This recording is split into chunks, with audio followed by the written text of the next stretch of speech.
Marcus Chen pulled his Tesla into the empty parking lot of Chen Automotive's manufacturing facility at 2:47 a.m. Exhausted after another emergency board meeting, the $60 million company was hemorrhaging money, plagued by design flaws in their new electric motor that no engineer could solve. As CEO, Marcus had built his empire on innovation, but lately, he'd been drowning in corporate politics and quarterly reports, losing touch with the hands-on engineering work that had been his passion. Tonight's meeting had been brutal, investors demanding results, threatening to pull funding if the motor issues weren't resolved within 30 days. He grabbed his briefcase, ready to head into his office for a few hours of desperate problem-solving, when he noticed something odd. Light flickered from the old maintenance garage at the far end of the property, a building they'd stopped using 3 years ago when they built the new facility. Marcus frowned. Security should have locked that building months ago. Probably kids breaking in, or worse, someone stealing copper wiring from the abandoned equipment. He pulled out his phone to call security, then hesitated. Something about the light's pattern, steady, focused, purposeful, didn't match vandalism or theft. Against his better judgment, Marcus walked toward the old garage. The side door was unlocked. Inside, the space had been transformed. What should have been a dusty, abandoned workshop was now a functioning laboratory. Salvaged equipment lined the walls: oscilloscopes, testing rigs, welding stations, algerigue but clearly operational. In the center of the space stood something that made Marcus's breath catch. A prototype electric motor, suspended in a custom testing frame. Its design unlike anything he'd seen before. The configuration was revolutionary, a hybrid approach that seemed to solve the exact overheating problems plaguing his company's current model. "You shouldn't be here." Marcus spun around. A man in his 50s stood in the doorway, wearing oil-stained work clothes and carrying a worn toolbox. His weathered face bore the marks of someone who'd lived rough, but his eyes were sharp, intelligent, and currently filled with fear. "Neither should you," Marcus replied, studying the man. "This is private property. I'm calling the police." "Wait." The man set down his toolbox slowly, hands visible. "I know I'm trespassing. I'll leave. Just, please don't destroy what I built. It's important." Marcus looked again at the motor. "You built this?" The man nodded. "I've been working on it for 8 months, using your company's discarded materials, equipment you threw away. I know it was wrong to break in, but I had nowhere else to work, and I needed." He stopped, shoulders sagging. "Doesn't matter now. What's your name?" Ray Cooper." Marcus moved closer to the motor, his engineer's eye-catching details that made his pulse quicken. The cooling system design, the magnetic field configuration, the power distribution. This wasn't amateur work. "Where did you learn to do this?" Ray hesitated. "I was an engineer once, long time ago." "Which company?" "Tesla, then Ford's electric division, then nowhere." Ray's voice was flat. "I made some mistakes, burned some bridges, lost everything, but I never stopped thinking about the problems, never stopped designing solutions in my head." Marcus examined the prototype more closely. The sophistication was remarkable. This addressed every issue his team had been struggling with for months. "Does it work?" "Haven't been able to test it properly." "Needs industrial power supply?" "Computer monitoring. Equipment I don't have access to." Ray moved toward the door. "I'll clear out my things and go. I'm sorry for the intrusion." "Wait." Marcus pulled out his phone, but not to call security. He pulled up the schematics of his company's failing motor design. "Look at this. Tell me what you see." Ray's professional instincts overrode his fear. He studied the screen, his expression shifting from caution to concentration. "Your cooling channels are positioned wrong. See here." He pointed. "You're trying to cool the motor from the outside, but the heat generation is concentrated in the core. You need internal cooling paths, and your magnetic field configuration is creating unnecessary resistance." "That's what our engineers said the problem was, but they haven't been able to fix it." Ray grabbed a piece of scrap paper and a pencil, sketching rapidly. "It's because you're thinking about it wrong. You're trying to reduce heat generation, but that's fighting physics. Instead, embrace the heat, channel it, use it. Create a thermal gradient that actually improves efficiency rather than fighting against it." Marcus watched the sketch take shape, his mind racing. This was elegant, innovative, exactly the kind of breakthrough thinking they needed. "This would work. It will work. That's what my prototype does." Ray set down the pencil. "Look, Mr. Chun, I know who you are. I'm not asking for anything. I just wanted to prove to myself that I could still do this, that I wasn't completely washed up. You can have the designs, the prototype, everything. Just ... Let me finish before you kick me out."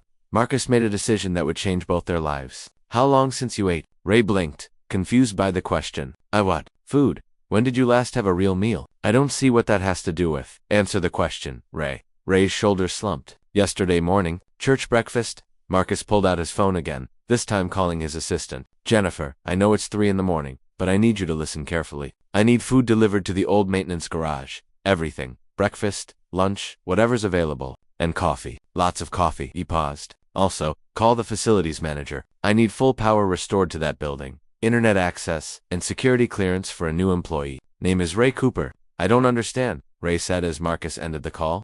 That motor, Marcus pointed at the prototype, represents a minimum $50 million solution to a problem that's about to sink my company. You're brilliant, obviously talented, and currently homeless. I'm desperate, and about to lose everything I've built because my corporate engineers are too conventional in their thinking. You're offering me a job? I'm offering you a chance. Prove your motor works. If it does what I think it will, you'll have a full-time position, benefits, and a place to stay. If it doesn't, we part ways professionally, but I'll still help you get back on your feet. Ray stared at him, emotions warring on his weathered face. Why would you trust someone you found breaking into your property? Marcus walked to the workbench, picking up a worn notebook filled with equations and sketches. Because I started this company in a garage just like this one. Because I remember what it's like to have nothing but an idea and determination. And because, he looked at Ray directly, this notebook contains some of the most advanced motor design work I've seen in a decade. Whatever happened to you, whatever mistakes you made, they didn't take away your gift. 45 minutes later, they were eating breakfast burritos while Marcus's facilities team worked to restore full power to the building. Ray explained his design philosophy, his hands moving expressively as he described magnetic field interactions and thermal dynamics. The key insight, Ray said, sketching on a whiteboard Marcus had brought in, is that everyone treats heat as the enemy. But heat is just energy. If you design the system to expect it, to channel it, you can use it to enhance performance rather than degrade it. Marcus understood. It was the same unconventional thinking that had driven his early success, before the company grew too large. Before innovation gave way to quarterly projections and risk-averse engineering committees, how long to make it operational? Ray considered. With proper power and equipment, I could run initial tests by morning. Full performance validation might take a week. You have 3 days, Marcus said. Board meeting Thursday. I need demonstrable results. Ray's expression hardened with determination. Then we better get started. Over the next 72 hours, Marcus watched Ray transform. The homeless man who'd been caught trespassing became a focused, brilliant engineer. With access to proper equipment, Ray's true capabilities emerged. Marcus found himself spending more time in the old garage than in his executive office. Drawn by the energy of pure innovation, he worked alongside Ray, rediscovering the passion that had driven him to start the company in the first place. Hand me the oscilloscope reading, Ray called out during a late-night testing session. I want to verify the harmonic frequencies. Marcus checked the data. You're getting a 37% efficiency improvement over our current model. It'll be better. This is just preliminary. Ray adjusted something in the motor housing. Try it again. They ran the test. 41% improvement. Ray, Marcus said slowly. Do you understand what this means? This doesn't just fix our problem. It revolutionizes the entire electric motor industry. Ray looked up from his work, a tired smile crossing his face. That was always the goal. Not just to solve a problem, but to advance the field. What happened? Marcus asked. How did someone with your talent end up homeless? Ray set down his tools. The question he'd been avoiding finally confronting him. Pride? Arrogance? I thought I was smarter than everyone else at Tesla. When they rejected my designs, I made noise, burned bridges, developed a reputation as difficult, got fired. Same thing happened at Ford. Then the word spread, brilliant, but impossible to work with. He sat on a workbench, exhaustion and memory weighing on him. Lost my job, then my wife, then my house. By the time I realized I needed to swallow my pride and apologize, it was too late. Nobody would hire me. Eventually, I ended up on the streets. But I couldn't stop designing in my head. Couldn't stop seeing solutions and breaking into my facility. I saw the building was abandoned. Knew you were struggling with motor issues. It's industry news. Figured I could work here at night. Maybe prove something to myself. Didn't expect the CEO to show up at 3 a.m. Marcus smiled. I couldn't sleep. Kept thinking about the problems. Trying to find solutions. He paused. Sounds like we're not that different.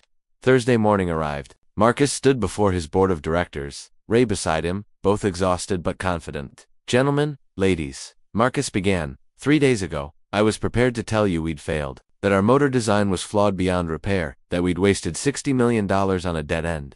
The board members shifted uncomfortably. Several had already drafted votes of no confidence. Instead, I'm here to tell you we've not only solved our problems, we've developed a revolutionary new motor design that will dominate the electric vehicle market for the next decade. Marcus nodded to Ray, who activated the presentation. Performance data filled the screen. Sufficiency improvements, thermal management, cost reductions. The numbers were staggering. This is impossible, one board member said. Our engineering team said it couldn't be done. They were thinking conventionally. Marcus replied. They needed someone with unconventional perspective. Someone willing to challenge every assumption. And who designed this? Another board member asked. Marcus gestured to Ray. Meet Ray Cooper, our new Chief Innovation Officer. He's the genius behind the breakthrough. The room erupted in questions. Marcus let Ray field them, watching as the homeless man he'd found 3 days ago professionally explained. complex engineering concepts to skeptical executives. One board member, Sarah Patterson, studied Ray carefully. Your name is familiar. Weren't you at Tesla years ago? Ray met her gaze without flinching. I left under difficult circumstances. Made mistakes I'm not proud of, but those mistakes taught me humility, perspective, and the importance of collaborative innovation. And you trust him with this technology? Patterson asked Marcus. I trust his engineering, I trust his passion, and I trust that sometimes the best innovation comes from unexpected places. Marcus pulled up additional data. More importantly, the results speak for themselves. The board meeting stretched for 3 hours. They questioned every aspect of the design, demanded additional testing, debated risks and rewards. Finally, Patterson called for a vote. All in favor of proceeding with Mr. Cooper's motor design and his appointment as Chief Innovation Officer. The vote was unanimous. Afterward, as board members filed out, Patterson approached Marcus and Ray privately. I remember you from Tesla, she told Ray. You were brilliant but impossible. What changed? Ray thought for a moment. I spent months living on the streets, designing motors in my head because it was the only thing I had left. It teaches you what's really important. Innovation isn't about being the smartest person in the room, it's about solving problems that matter. I forgot that before. Won't forget it again. 6 months later, Marcus stood in the old garage again, now renamed the Cooper Innovation Lab.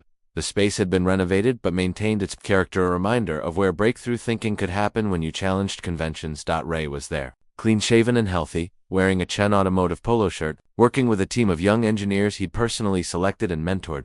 The new motor line goes into production next month, Marcus said, joining him. Pre-orders are exceeding projections by 300%. Ray nodded, satisfaction evident. Good, but that's not what I'm excited about. He gestured to the workbench, where a new prototype was taking shape. Been thinking about the next problem? Battery thermal management. Think I've got an approach nobody's considered? Marcus laughed. Of course you do. That's why you pay me. Ray grinned. Well, that and because you caught me trespassing. Best 3 a.m. decision I ever made, Marcus admitted. You know what I learned from all this? What's that? I built this company on innovation, on thinking differently, on taking risks. Somewhere along the way, I forgot that, got comfortable. Started managing, instead of creating. You reminded me why I started this in the first place. Ray nodded slowly. And you reminded me that talent matters less than character. That second chances are possible. That sometimes the best thing you can do is admit you need help.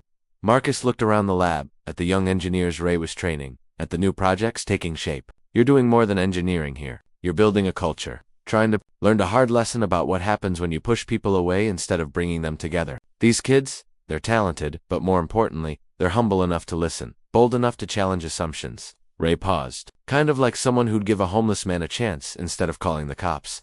Speaking of which, Marcus said, I got a call from a reporter yesterday. Wants to do a story about your rags to riches journey? Interested? Ray considered. Only if we can talk about the real story, how innovation doesn't come from corporate boardrooms or fancy labs. It comes from passion, persistence, and people willing to see potential instead of circumstances.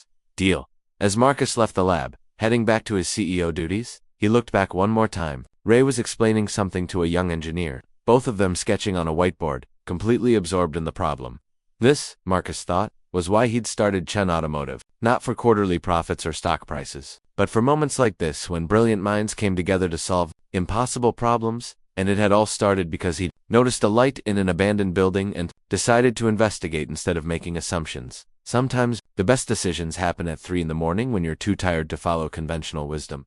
Sometimes, the most valuable asset isn't hiding in a resume or credentials, it's building revolutionary motors in abandoned garages because passion doesn't need permission. And sometimes, the person you catch trespassing turns out to be exactly who you've been looking for all along. Marcus smiled, pulling out his phone to check the latest production numbers. The motor design Ray had created in that abandoned garage was changing the industry, exactly as predicted, but more importantly, it had reminded Marcus what truly mattered: not managing success, but creating it, not playing it safe, but taking risks on people and ideas that challenged conventions.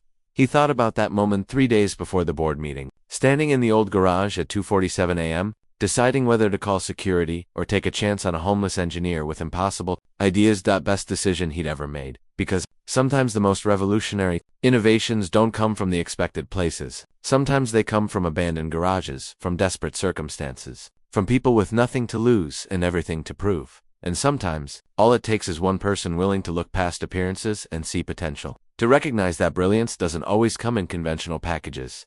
Marcus had caught Ray in the act of building something extraordinary. But in doing so, he'd rebuilt something equally important: his own connection to the innovation and risk-taking that had defined his early success. The old garage lights still burned late into the night, Ray and his team pushing boundaries, solving impossible problems, proving that the best innovation happens when you give talented people the resources and trust to pursue their visions. And it had all started with a light in an abandoned building and a CEO who decided to investigate instead of assuming the worst. Sometimes the best stories begin at 3 in the morning when exhaustion meets opportunity and conventional wisdom takes a backseat to curiosity. This was one of those stories, and it was just beginning.